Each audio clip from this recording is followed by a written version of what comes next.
పోతుంది. మరి ఈ శ్రావణ మాసంలో మొదటి రోజు గురువారం వచ్చిందండి. గురువారం రోజు మనందరం ఎంతో భక్తి శ్రద్ధలతో ఆ లక్ష్మీదేవిని పూజిస్తూ ఉంటాం కదండీ!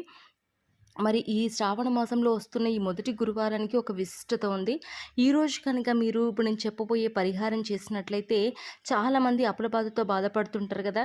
డెఫినెట్‌గా మీకు ఎన్ని లక్షల అప్పున్నా కూడా ఈ చిన్న పరిహారంతో మీరైతే బయటపడవచ్చు. పరిహారం అనగానే ఏం చేయాలో అని కంగారు పడనక్కర్లేదు.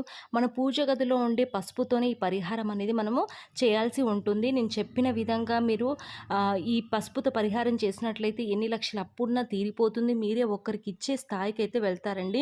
మరి ఇంకెందుకు ఆలస్యం, మరి రేపు శ్రావణ మాసంలో రాబోతున్న మొదట గురువారం రోజున విశిష్టత ఏంటి, మీరు చేయవలసిన పరిహారం ఏంటి అనే విషయాలను తెలుసుకునే ముందు ఒక చిన్న రిక్వెస్ట్ అండి.